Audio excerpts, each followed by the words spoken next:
Gaudí es Barcelona y Barcelona es Gaudí. No se entienden la una sin el otro.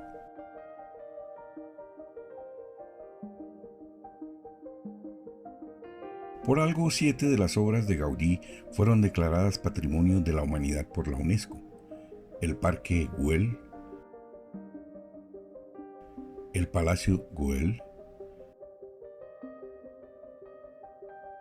la Casa Milà, la Casa Vicens, la obra de Gaudí en vida de la fachada del Nacimiento y la cripta de la Sagrada Familia, la Casa Batlló y la cripta de la colonia Güell. Y este patrimonio es en gran parte lo que atrae anualmente a cerca de 12 millones de visitantes de todas partes del mundo. Y 4 o 5 generaciones de barceloneses se han dedicado a realizar la obra más extraordinaria del arquitecto, la Sagrada Familia, para honrar su religiosidad ferviente y su genio arquitectónico sin precedentes. No obstante, existe un debate fundamental sobre si la obra se debe considerar como una obra de Gaudí y se debe continuar su construcción sobre este supuesto. En 1965, figuras como el arquitecto y teórico de la arquitectura Le Corbusier, el arquitecto posmodernista Ricardo Bofill, el pintor y escultor Joan Miró y el escritor español Camilo José Cela enviaron una carta al periódico La Vanguardia en la que expresaron que a nadie se le ocurriría terminar un cuadro o una escultura. Entonces, ¿se puede terminar un edificio sin el arquitecto que lo concibió? Nadie que respete la obra gaudiana puede colaborar a esta mistificación. Hiroya Tanaka, uno de los expertos en la obra de Gaudí a nivel mundial, considera que si la consideramos como una obra de Gaudí, esta terminó el mismo día de su muerte. Por el contrario, el arquitecto Jordi Bonet dice: los deseos de Gaudí son muy claros: continuar la construcción de la basílica, que se está llevando a cabo con la mayor fidelidad a sus ideas. Él siempre habló de sus sucesores, otorgándoles la licencia interpretativa necesaria. Las naves, los techos, las columnas, las bóvedas del techo son exactamente como las modeló y siguen las pautas geométricas y las reglas estructurales que Gaudí estableció, lo que nos permite construir exactamente como se estableció en el proyecto. Además de las objeciones al estilo de la Sagrada Familia, hay gente que cree que la construcción de la basílica continúa puramente para las motivaciones de la industria de turismo y que la construcción tiene poco que ver con el espíritu de Gaudí. Los ingresos que el turismo genera proveen más construcción, lo cual provee más turismo.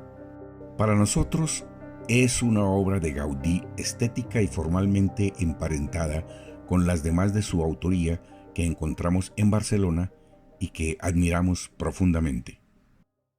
La Sagrada Familia la habíamos visto en distintos momentos de su evolución. En nuestra primera visita a finales de 1998, apenas la vimos como una extraña estructura de torres y grúas que, sin información previa, no nos permitió desvelar sus valores de gran obra arquitectónica y estética que estaba destinada a ser. Ahora, en nuestra última visita al templo en 2023, finalmente he logrado algo de conocimiento sobre la historia de la Sagrada Familia, su proceso de construcción y algo de la tradición cristiana. Dice la historia que cuando la Asociación de Devotos de San José, fundada por el librero Josep María Bocabella, decidió construir en 1882 un templo expiatorio, es decir, financiado solo con donaciones de los fieles, dedicado a la Sagrada Familia en Barcelona, se encargó el proyecto al arquitecto Francisco del Villar. No obstante, por diferencias surgidas con el librero Bocabella, renunció antes de un año. Entonces fue cuando entró en escena para sustituirle el joven arquitecto Antoni Gaudí, recomendado por el reconocido arquitecto Joan Martorell, que lo había tenido como ayudante en varias construcciones. Gaudí cambió rotundamente la idea original del templo a la suya propia, inscrita dentro del movimiento modernista.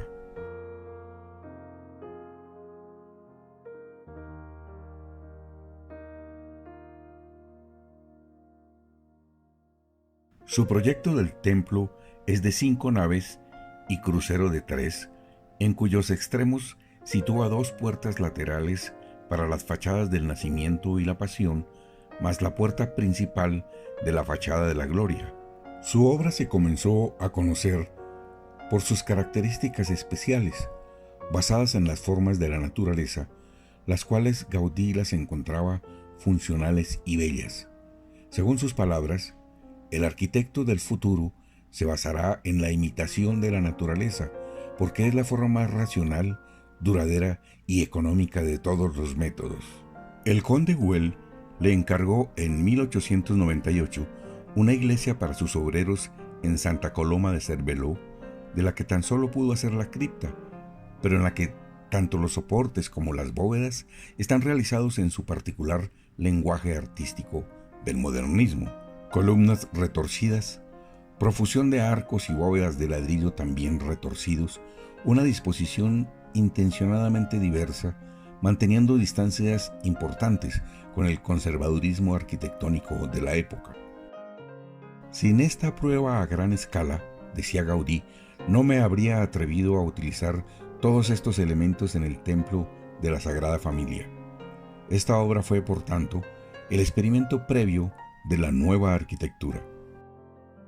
Gaudí se dedicó sin reservas a la obra de la Sagrada Familia los últimos 12 años de su vida. Mis grandes amigos están muertos, no tengo familia ni parientes ni fortuna, así puedo entregarme totalmente al templo. Como era consciente de que no podría terminar el proyecto en el transcurso de su vida, en vez de ir construyendo el templo en su conjunto de forma lineal, prefirió construir una fachada completa, la del Nacimiento, en toda su verticalidad, para dar una muestra de cómo debía ser el resto. Dejó innumerables instrucciones escritas, unas secciones generales, numerosos modelos de madera y de yeso, algunos a escala 1:10 y 1:25, que cada día elaboraba de su propia mano en el taller. Con este arsenal técnico y conceptual, quedaba esbozada la solución constructiva, no solo de las columnas, sino también de las bóvedas, de los ventanales y de las escaleras, lo que facilitó la labor de sus sucesores, ayudados por el manejo de las nuevas tecnologías computacionales.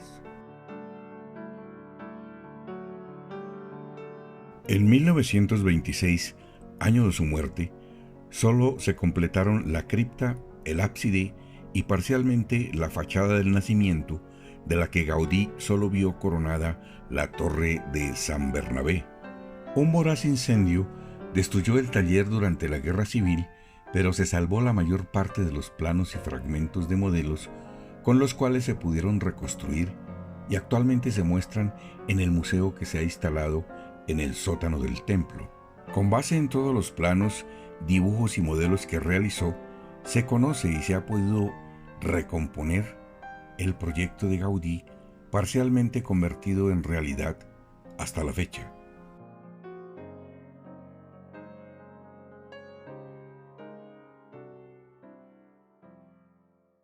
Y entramos en el templo. El impacto es inolvidable, una apoteosis de la luz y el color, la perfecta armonía en la distribución de las naves y las columnas como árboles que se proyectan hacia las bóvedas. Para Gaudí la arquitectura es el primer arte plástico. La escultura y la pintura necesitan de la primera.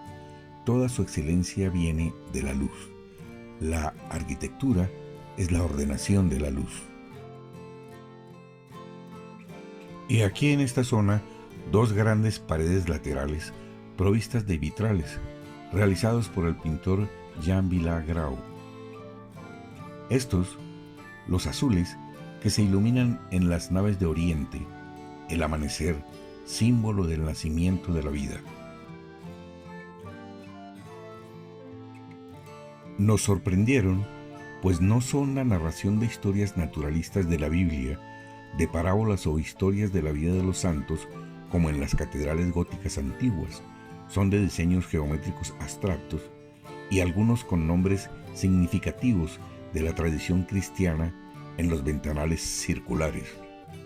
Son más de 750 nombres de santuarios, santos y santas, obispados y ciudades santas de todos los continentes, entre otros Guadalupe, Rosa de Lima, Jerusalén, Roma, Lourdes, Santa María Maggiore y San Francisco de Paula.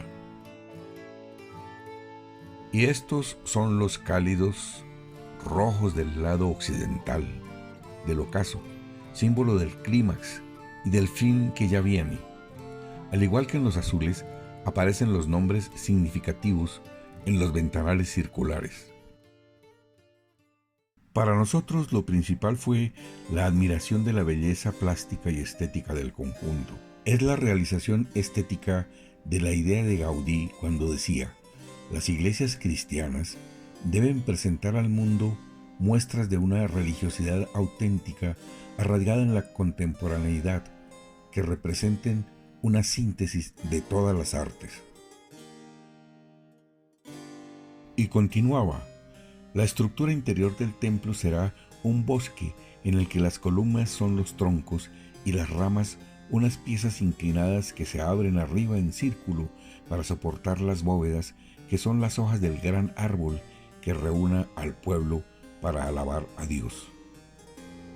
Y alabar a Dios era el motivo último de su gran religiosidad. Existen aquí muchos mensajes codificados en símbolos, soportados en columnas, naves, diseños espaciales y demás elementos estructurales y decorativos, que deben ser interpretados desde un saber religioso, pero el mensaje bíblico explícito yo lo encontré en el exterior, en las esculturas de las fachadas. El proyecto gaudiano era sobre la planta de cruz latina propuesta por el arquitecto Villar. Se levantaría un conjunto de 18 torres, de las cuales 12 correspondían a 4 por cada una de las fachadas destinadas en conjunto a los 12 apóstoles, 4 más altas dedicadas a los 4 evangelistas, 2 torres gigantescas, la primera dedicada a la Virgen y por último la más alta de ellas dedicada a Cristo. Sobre ella, una cruz del tamaño de una casa de 10 pisos para llegar hasta los 170 metros de altura.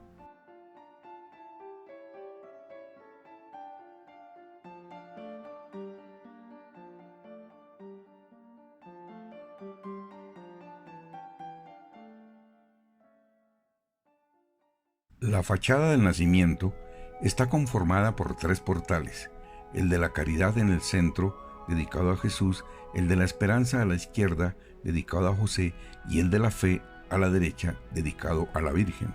En el portal de la Esperanza, dedicado a José, está representada la boda de José y María.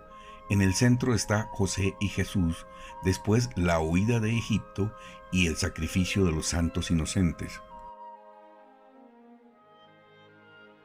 En el portal de la Caridad, como en un pesebre, está representado el nacimiento de Jesús, José y María contemplándolo, el burro y la vaca dándole calor, la adoración de los Reyes Magos y de los pastores, la presentación de Jesús en el templo y un conjunto de músicos y cantores celebrando el nacimiento.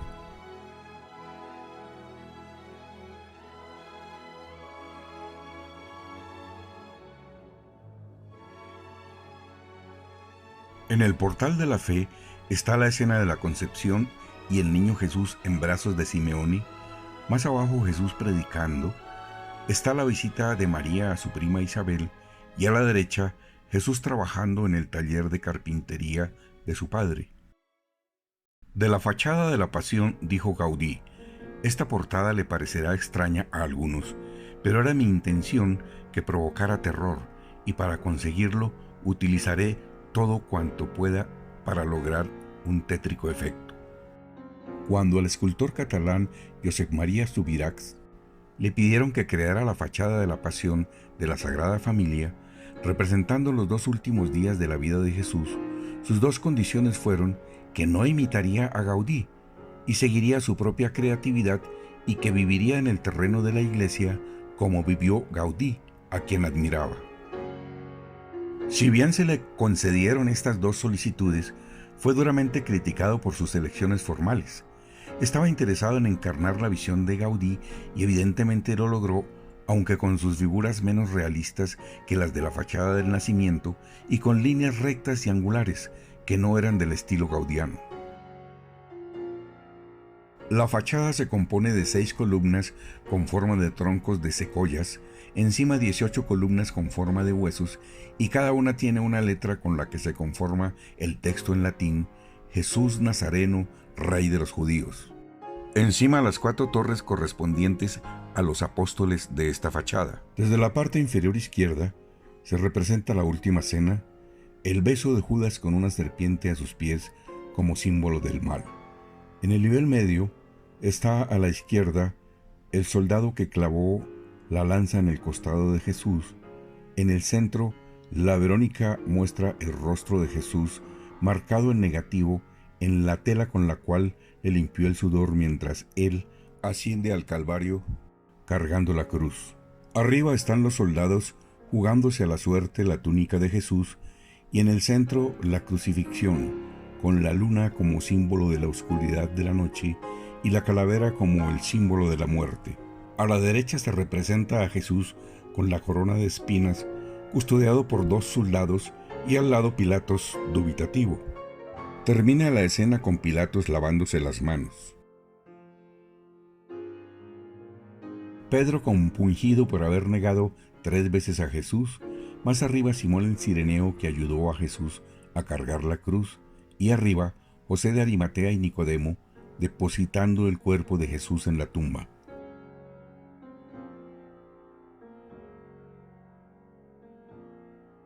Gaudí dejó de la fachada de la Gloria un modelo de la portada difícilmente construible, pero no lo culminó y dejó dicho que sus sucesores quedaban en libertad para desarrollarlo con su propio criterio. Estaba destinada esta fachada a la humanidad con los vicios y virtudes de los hombres y su posible salvación o castigo eterno. Nosotros, aparte de la fantástica experiencia estética, nos quedamos con una fuerte inquietud. Para Gaudí, el templo sería no solamente una síntesis de todas las artes, sino también el lugar para una auténtica religiosidad y un espacio propicio para alabar a Dios. ¿Qué diría si estuviera hoy aquí? No lo sabremos.